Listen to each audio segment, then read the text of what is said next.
Welcome back to Lenz's Comic Corner, Classics that's known classics. This is episode number 2403 and Doubleshot number 2297. Now, this one's going to be unique. Still a lot of Superman here. But first, we're going to start with two issues that, as far as I can tell, we're talking about issue Superman 660 661. For some strange reason, these two issues are not in trade, along with the last issue discussed, which we'll discuss after this trade I'll talk about here. 660 is an issue focused on the prankster, an old Superman villain, and this whole issue is all about him. Yep. 661. Oh, by the way, here's a little something interesting about these issues. Do you know these issues are written by Kurt Busiek? And yet, for some reason, DC skipped these issues. I don't know why. You would think they would put in the Camelot Falls trades, but nope, not there. Do not know the reason for it. It's just that it's just not there. You're thinking, really? Yes, for some strange reason for the Camelot Falls trades, the issues are just not there.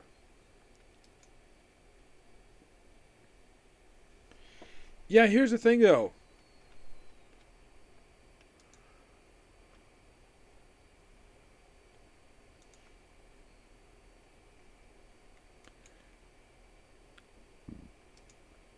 Excuse me.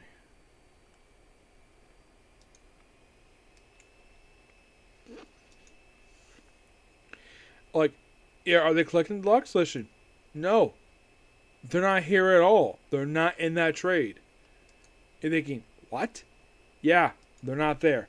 661 is a bit interesting issue because it guest stars Wonder Woman. And they're facing a woman named Kathira.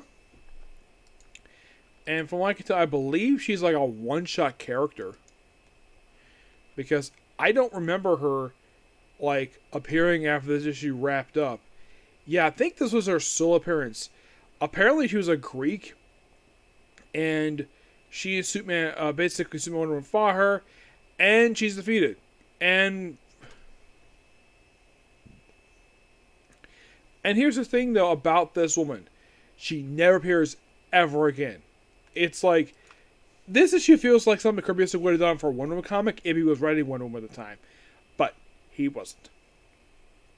What are we going to give these issues? I give 660 a 9, I think, because I like the prankster. 661, I really enjoyed the artwork for this issue. But I felt like, though, this felt like basically like a Wonder Woman story rewritten to include Superman. That's most of what I can tell for this story. But I'm going to give 661 also a 9 out of 10. Next up we have is Superman Shadows Linger. Yep. Yeah, we have like mostly Kurt Busiek to do everything in this whole trade here. Artwork by Peter Vale, who's Jesus Moreno, Renato Gertis, and Jorge Guerrero Jr. Now, what's collecting this book is this. Superman 671, 675. I'll talk about 676 right after this. Why I finish talking about this trade here, because that'll be the. I'll get to the reason why. So, first off, is a story called Insect Queen, which takes up the first quarter of this trade. It's a storyline focused on Lana Lang. Now, she is at this point the CEO of LexCorp. Yep, and she basically, it's her become Insect Queen, which this is a nod to the Silver Age. Her become Insect Queen, which was something it wasn't anything she did soon back in the Silver Age. So it's like DC at this point, like let's have basically Lana Lang assume an entity from the Silver Age. Yeah, become a little Insect Queen, and it's a very good storyline here.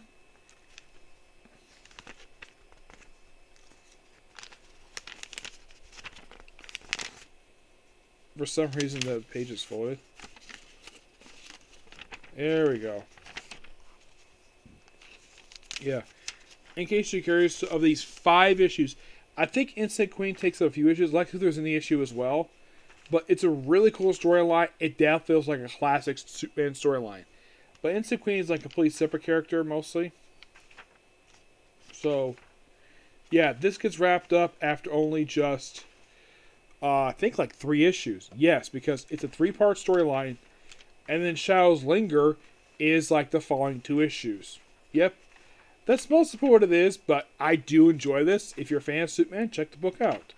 I check the storyline. Now, in the case of the last 2 issues, of course, you have Superman right here with Chris. Shadow's Linger is a quick 2-parter, or mostly put, just has like, it's just a really cool thing here. Like, you have Clark and Lois in their brand new apartment. Yes, an apartment that I think, from what I can tell, they kept up until Flashpoint.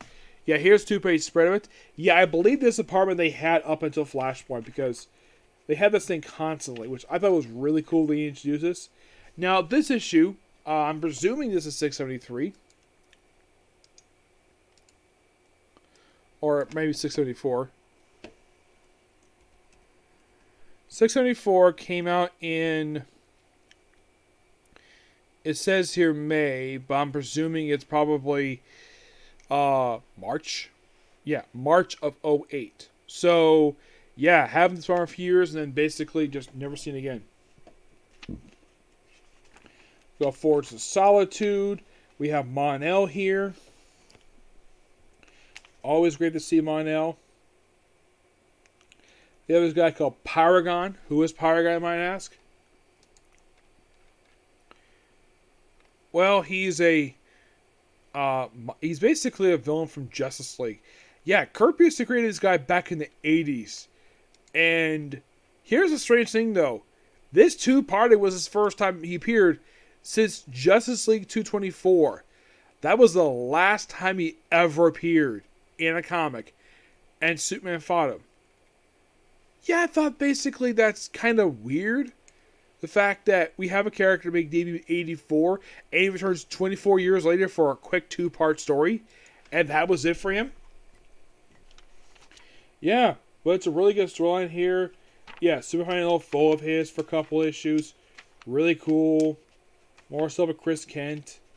Just really good stuff here. And that's it for that. I give this book here I give it basically a 10 out of 10 because it's just still really good stuff here. Now you might be curious though, does Kurt Busiek do the very next issue of the series? Issue 676. The answer is no, he does not. Yes, for some strange reason, after 675, after Kurt Busiek had been there since like 655, he leaves the book after about 20 issues. And then for this sole issue, which by the way, I gotta show up this cover artwork. This is Alex Ross's artwork.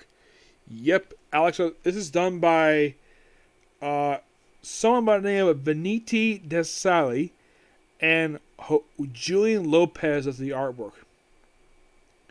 This is mostly put just a standalone issue. Just mostly put just Lois, just basically a day in Clark's life. Which also just happens to feature a guest appearance here by the Alan Scott Green Lantern. Yep, he's here. It's like a quick little team. We have teams with Superman, and then we see appearance here by Solomon Grundy. Yes, Solomon Grundy. Like, okay. Interesting.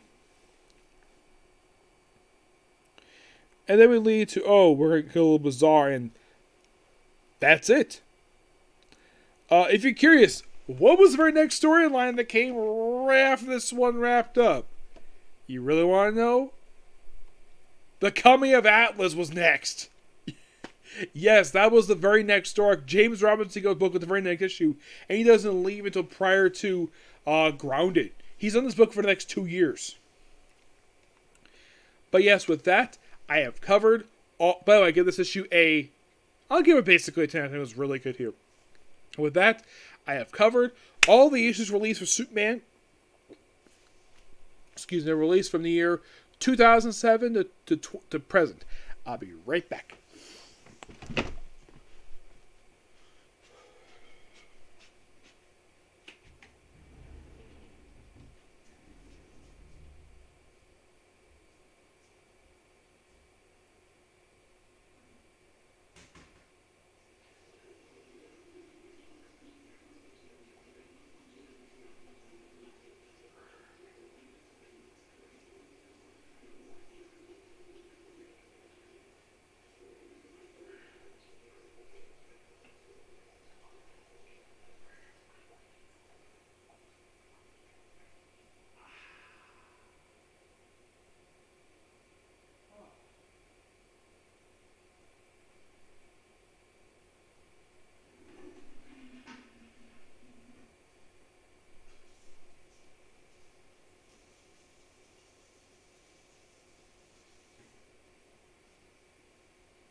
Sorry about that. I had to use the bathroom. Okay, next up we have is Superman Krypton Returns. Before I talk about this, I will be reviewing 3 trades of collections from Action Comics, and that'll be the same situation as Superman, where I've covered everything for that book from about 2000 to the present. This book is really good.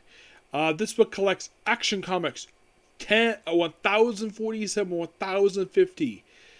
The final 3 issues: Superman, Son of Kal-El, issue 1618, and the Superman Kal-El Returns special. Now, pretty much basically, like, I had been teasing reviewing this book because basically that I mentioned a few months ago that hopefully I get my hands on this book, and I have. In case you're curious though, the book itself was only about $20 for someone that collects like, let's see, it's like 4, 7, about 8 issues. By the way, love that cover work. It's fantastic here. Now, the writing here is done by several people. We have Philip Kennedy Johnson, just Action Comics. Tom Taylor, Joshua Williamson, Sonia Grace, Alex Segura, Marv Wolfman, and Mark Waid. Artwork by Mike Perkins, Kane Tamori, Clay Terry, Rico Fedori, David Lapram, Roderick Coleman, Dean Hospital, Jack Herbert, Visca Oso, Scott Hanna, and Nick Dara. Dan Moore does this really cool cover here. Now we're presenting this stuff in basically chronological order.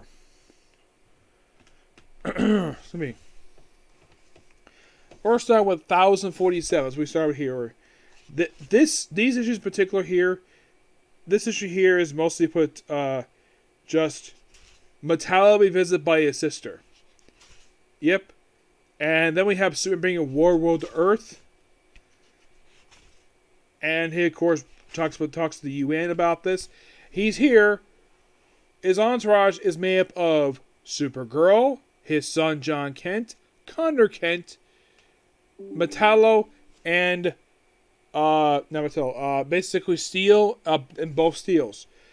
Really cool. I love this. Basically, so he explains everything related to War World and basically Lex. Now let's talk about Project Blackout. That's I have to say for later. So then, of course, basically Lex looks around the people, and everything is like basically fine. Well, and of course he's teasing issue 1000. That's mostly what Lex is here for. Yeah, he's mostly put just the whole thing with him. It's setting up issue 1050. We see Bibbo return for this book, where he talks to people from War World in this issue.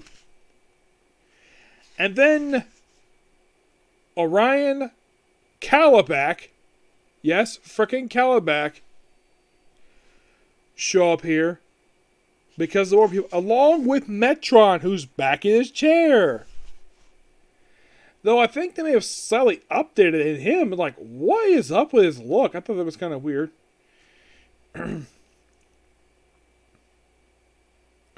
Apocalypse. Orion doesn't live in Apocalypse. He lives in New Genesis. Yeah, Bill about the punch. He basically gets a fight with Calabac. Yep. And it's about the fire of Ogren. That's basically what the thing is. And then basically Superman does not want to harm children.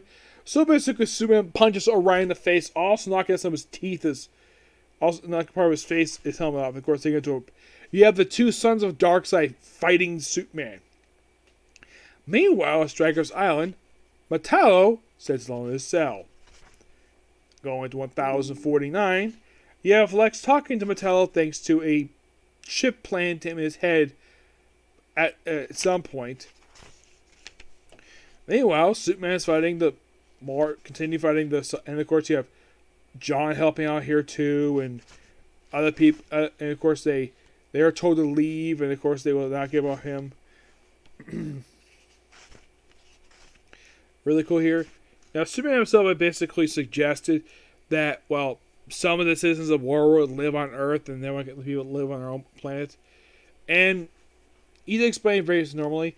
Yeah, then of course, basically, Metallo basically acting on normal.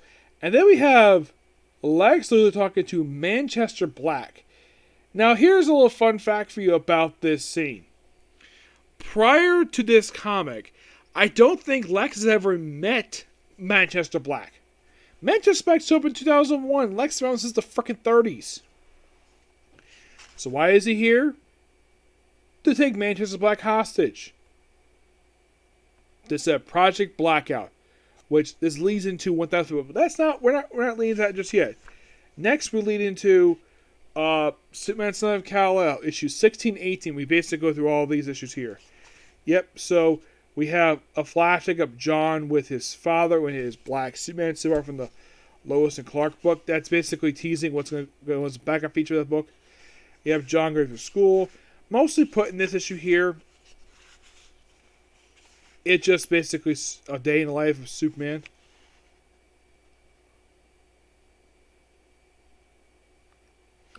You have John talking to a girl about a broken arm. I actually think it's a guy. It's a guy. Apologizing for breaking his arm. Of saving his life. And then we have John show up to talk to Lex. Lex is like, would you like a smile, Lex? Your father DC to hover from the window. Judge me from the outside. I'm not father. No, you have far less respect for personal space. Yep. I think the whole interaction with Lex and John is quite interesting. I love these guys interacting with each other. And then John goes to Stryker's Island where he fights the Ultra Human Knight. Like, oh boy. There's something. John fighting his father's very first supervillain. People think, oh, was Lex was his longest villain. No, it was this guy right here, the Ultra Human Knight. Oh, and that's the real one, not the one that showed up in that Doom Store. After handling him, and of course, reunites with, well, his father, and it have a little race.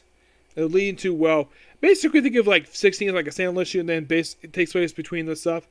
And they will lead into chapter 4, which have them racing.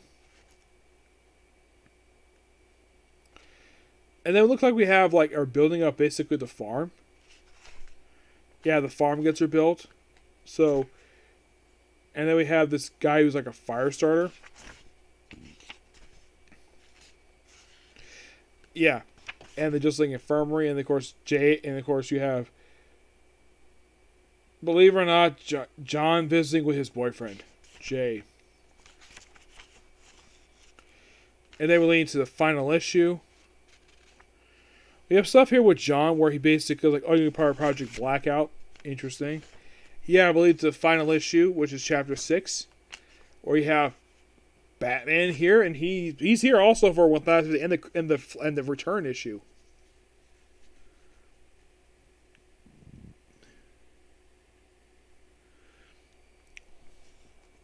Yeah, and basically it's all about going after the person who attacked John in the previous issue. After he's shot, then eventually Brainiac 5. Yes, Brainiac 5, we actually made a special bell frame, which is smashed, which turns to flame. And well, he gets put in jail, presumably, and far as I can tell, never seen again.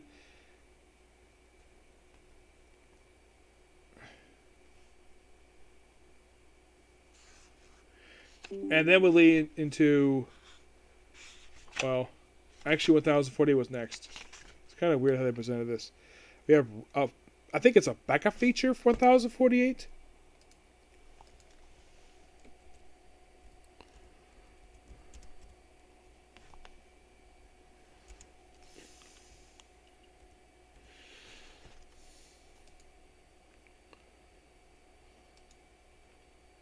Yeah, basically for some reason, they put the Krypton Returns stuff first. Then they put in the two-parter Red Moon. They put that there. I'm not sure exactly why. Who does Red Moon? I feel like Kevin Johnson. Yep. Then pretty much basically it just, well, yeah, it's mostly just deals with other stuff, basically just Superman story. I really enjoy this one. And then we lead into the Krypton Return Kal-El Return Special, where we kind of have Superman with Batman to take on Mr. Nobody from Grant Morrison's Doom Patrol. I think this was his debut.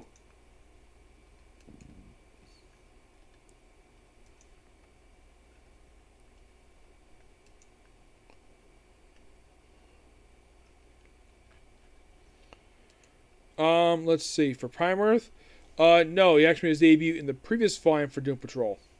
Yep. Well, apparently Terry Nunn from the Jerry Waver book is actually his daughter, and his grandson is the Milkman. Yeah, it's weird. The one who's a copy of Superman. Yeah, it's kind of weird with this guy, and apparently he's a clone of Superman.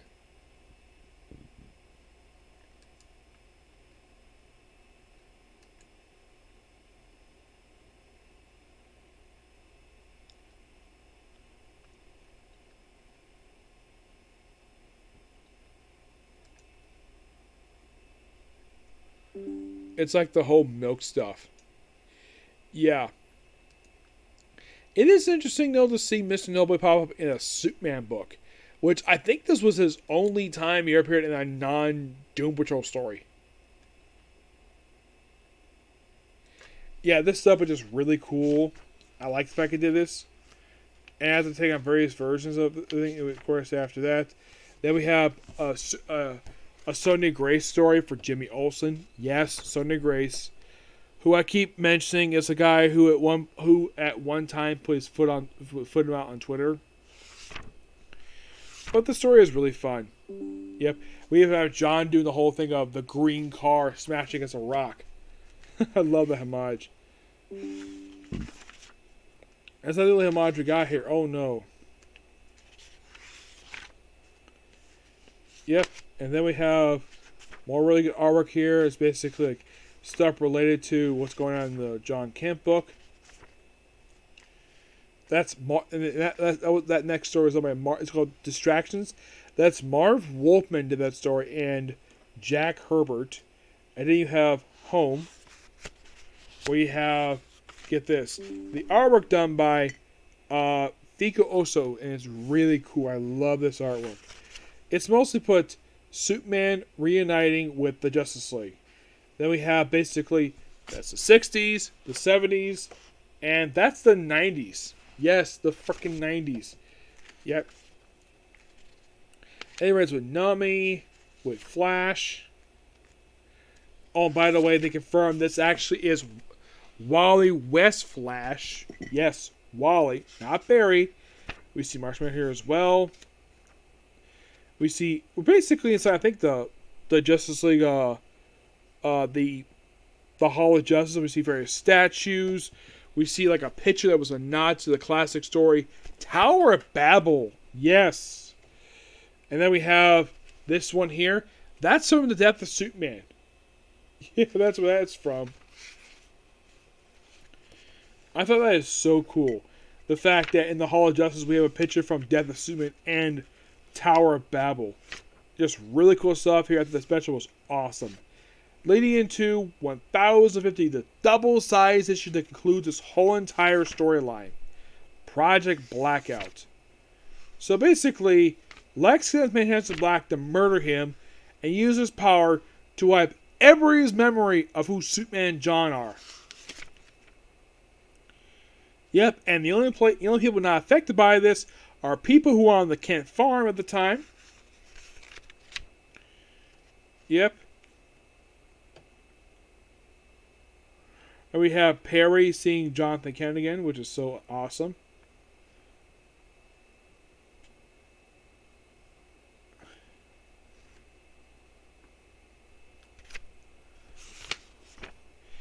Yeah, and of course I relate.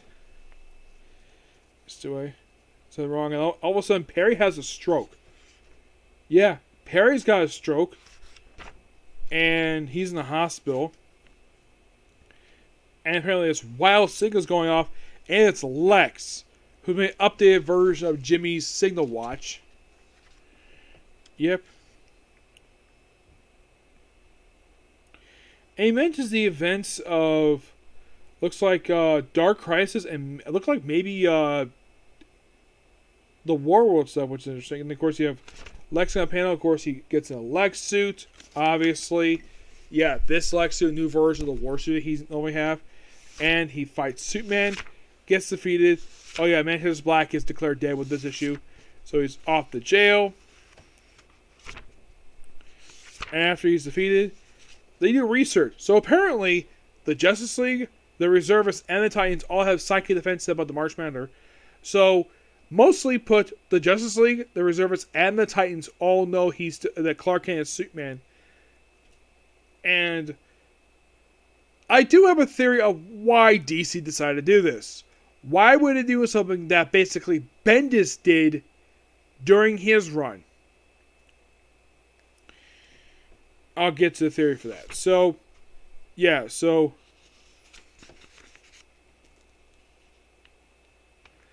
And of course, everybody's like back normal. Lex in jail.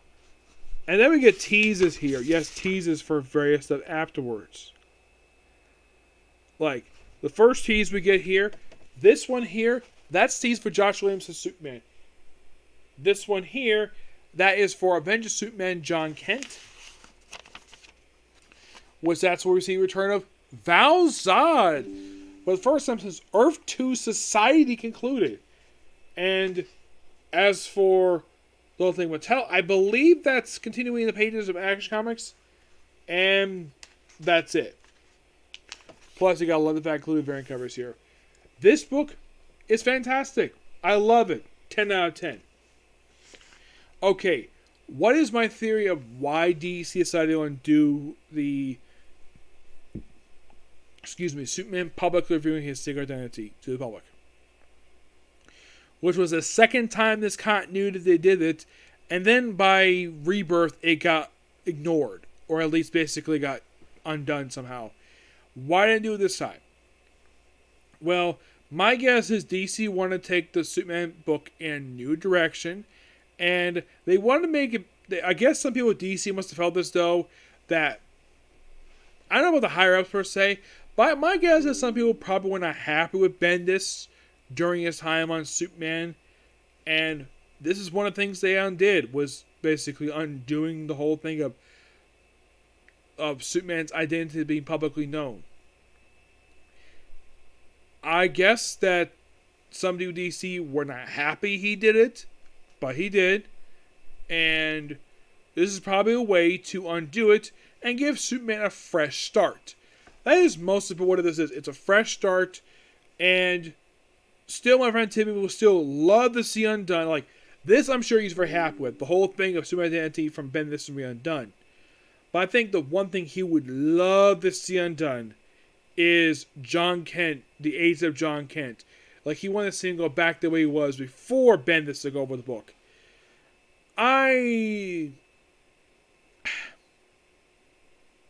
Do I think that should happen? I'm not sure. But one thing I would undo, him being gay. Yeah, that's one thing I would undo. Get rid of the whole gay stuff. Get rid of Jay. He does not need to be there. As a matter of fact, when they do with the miniseries, he's there for the opening issue. For like one scene, and he's gone for this miniseries. Because the whole thing of that one is that basically Ultraman is basically out to kill other versions of Superman. And, well, I'll get to that when I talk about that miniseries. It is, oh, by the way, this also is the end of the Adventure Superman John Kent book. Because the Superman Son of Kal-El. I do gotta admit, the start of the book was actually really cool. I do like the book itself. I especially love the fact the opening issue was a clear homage to Superman #1 from 1939. I thought that was really cool. I kind of considered that part of the numbering for Superman, but my guess is DC probably would not include that book as part of the numbering for Superman. My guess is probably because basically it probably doesn't fit what they want to do with the character. Because it's not Superman himself, it's not Clark, it's John.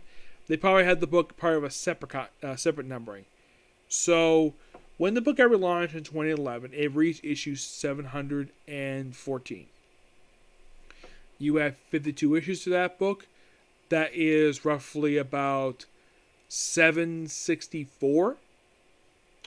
Then you add I think it's like, if I remember correctly, I think it's like, um,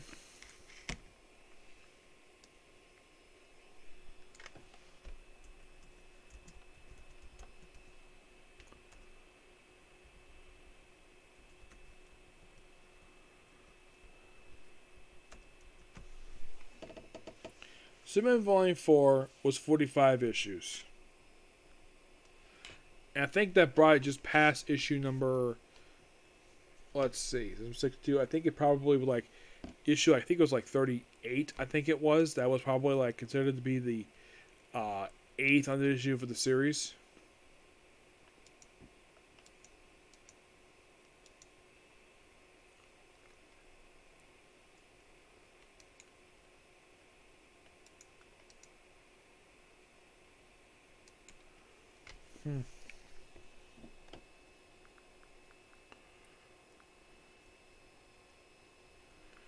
Let's see. So how many issues this book has right now?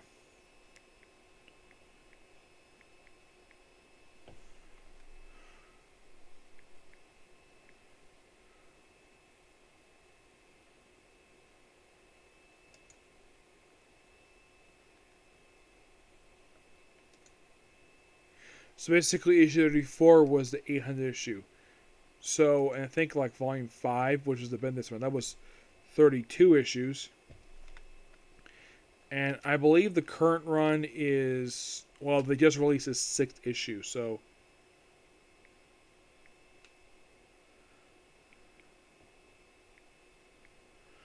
So currently we're at issue 849 of the current run. Yep. Because I'm sure probably they're going to make next issue double size because it's 850. Yeah, and in case you're curious though, I have been personally loving, yes, loving the Josh Williams run. It is fantastic. And my guess, some people at DC are really big fans of the 90s Superman. So we're kind of in a way going back to that mostly with that style. Like, there was also talk I had heard of bringing back the Diamond stuff, but that went nowhere. So, Superman book is all Clark Kent, Superman, his adventure stuff, which features the LexCorp stuff, which is renamed as Supercorp. And Action Comics is a Superman family book. And each issue has got 3 stories each. Yes. Now, if you're going to ask me personally, why the heck does this book have like 3 stories in it? I don't really know.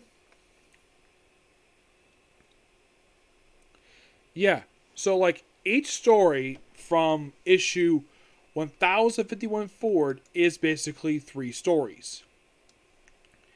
And I'm sure this is probably DC's way of charging you more money.